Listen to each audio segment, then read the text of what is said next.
एक mister Savio है, बहुत सीनियर जर्नलिस्ट हैं, उन्होंने कल रिपब्लिक में बोला, आज वो मेरे साथ थे प्लेटफॉर्म में एक साथ, उन्होंने ये बात बोली है कि crore of rupees D company से आए हैं, फंडिंग हो रही है रिपब्लिक को खत्म करने की। और मुझे ये सुनकर के कोई आश्चर्य नहीं हुआ। ये जो है पूरे के पूरे फासिस्ट सरकार का जीता जागता उदाहरण है। अगर फासिज्म के बारे में आपको पढ़ना है ना कि फासिज्म क्या होता है, क्या मॉडल है फासिज्म गवर्निंग का, तो इस वक्त महाराष्ट्र की सरकार को आप देख लीजिए, वहां के मुख्यमंत्री साहब को आप देख लीजिए, पूरा फासिज्म आपको A to Z समझ में आ जाएगा। कोई किताबी कीड़ा बनने की आवश्यकता नहीं है।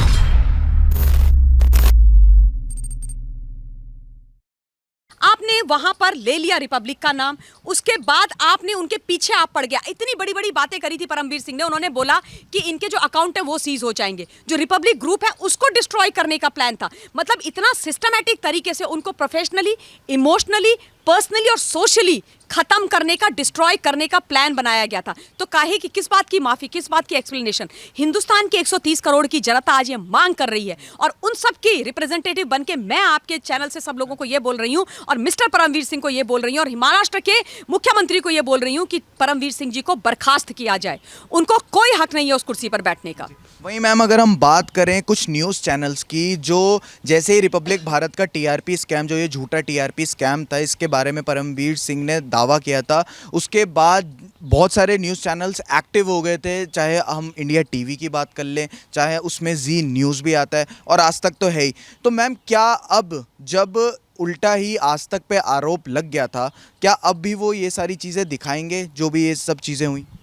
देखिए, ये मैं आपको सच्ची बताऊं, जब से ये तमाशा शुरू हुआ है ना, तब से हम सारे लोग, मैं तो रिपब्लिक के साथ एकदम खड़ी हूं और 24/7 उनका सपोर्ट कर रहे हैं। ये जो लड़ाई है ना संचित, ये लड़ाई टीआरपी की नहीं है, ये टीआरपी की लड़ाई नहीं है, ये नेशनलिस्टिक वर्सेस एंटी नेशनल जो लोग हैं उनकी लड़ाई है। जो राष्ट्रवादी लोग हैं उनके बीच में और उन लोगों के बीच में जो राष्ट्र को तोड़ने की बात करते हैं, जो उन लोगों को प्रमोट करते हैं जो कहते हैं भारत तेरे टुकड़े होंगे इंशाल्लाह इंशाल्लाह, जो जिहादियों को प्रमोट करते हैं, जो इन वामपंथियों को प्रमोट करते हैं, उन लोगों को प्रमोट करते हैं जो बुरहान वानी के नाम पर आतंकवादियों को बचाने की और उनको पालने की बात करते हैं। शर्जिल इमाम की बात करते हैं जो कहता है चिकन नेक को तोड़ दिया जाए, यानी कि हिंदुस्तान को स्ट्रैटेजिकली आप चाइना के हाथ में दे दो। सर्जिकल जो शर्जिल इमाम है, ये उसका प्लान ऑफ एक्शन था, ये उसका महिमा, उनका महिमा मंडन करते हैं। तो ये मुझे आश्चर्य, दुख भी हुआ ये देख करके कि आज उस वक्त जब मीडिया पर अटैक हुआ, उस वक्त ये सारे लोग इकट्ठे क्यों नहीं हुए? क्यों आपने एकदम से मोर्चा खोल दिया, अपने चैनल्स खोल डाले और सारे के सारे रिपब्लिक के पीछे पड़ गए? क्यों आपने ऐसा किया? आपने इंतजार क्यों नहीं किया सच्चाई जानने का? और परमवीर सिंह जी ने 48 घंटे के अंदर, 48 आवर्स के अंदर, 6 अक्टूबर को एफआईआर हुई, 8 को तुमने कर दी प्रेस कॉन्फ्रेंस, तुमने बोला 48 घंटे में हमने सारी की सारी जांच कर दी है और रिपब्लिक गिल्टी है। और अब आप देखिए एक एक चीज झूठ निकल रही है, गलत निकल रही है, यानी कि वो एक भी चीज सच नहीं थी, यानी कि वो बहुत गलत तरीके से रिपब्लिक को अटैक कर रहे थे।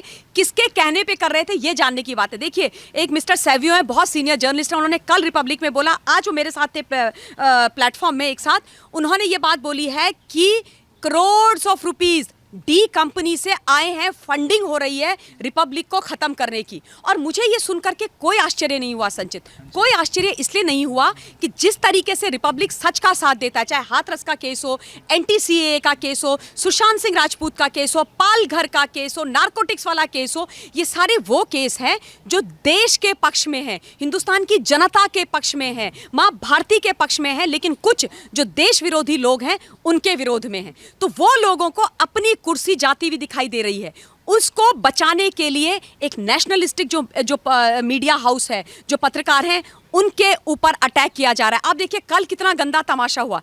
प्रदीप भंडारी जो इनके एडिटर हैं, उनके साथ कितना गलत हुआ। जब रिपोर्टिंग वो कर रहे थे पहले, उस समय सम्मन तो इनको किया गया, लेकिन उसके पीछे इनके खिलाफ नॉन बेलेबल वारंट निकाला प्रदीप के खिलाफ। क्या बोला कि कंगना के बाहर दंगे करवाने के लिए ये रिस्पॉन्सिबल हैं।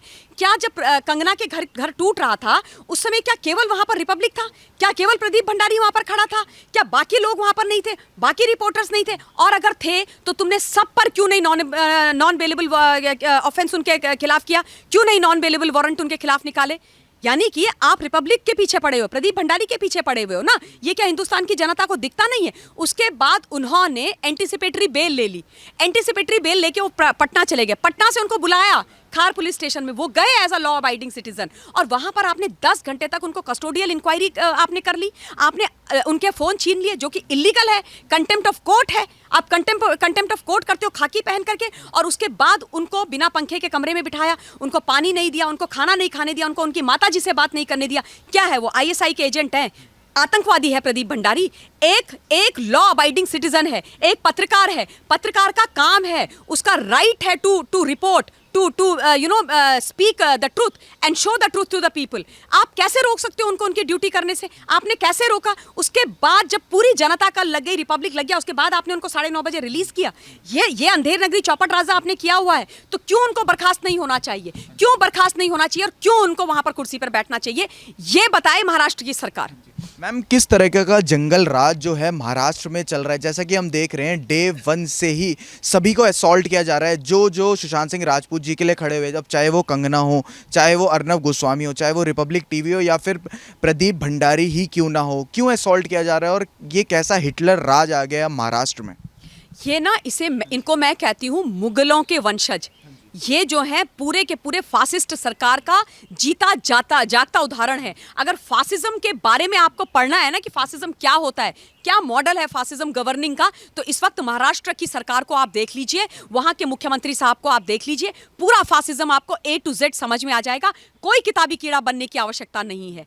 आप सोचो, जो व्यक्ति सच बोल रहा है उसके ये पीछे पड़ जा रहे हैं। रिपब्लिक ने ऐसी क्या गलती कर दी? क्या सुशांत सिंह राजपूत के लिए न्याय मांगना, क्या उसकी रहस्यमयी मौत का पर्दाफाश करना गलत है, इलीगल है, रॉन्ग रिपोर्टिंग है? क्या नारकोटिक्स में जो लोग फंसे हुए हैं उनके बारे में बात करना रॉन्ग रिपोर्टिंग है? क्या पालघर के संतों को, जिनको लिंच करके मारा गया और उनको तुमने बच्चा चोर बुलाया, उनको न्याय दिलाना, उनकी सच्चाई जानना रॉन्ग रिपोर्टिंग है, इलीगल है, गलत है?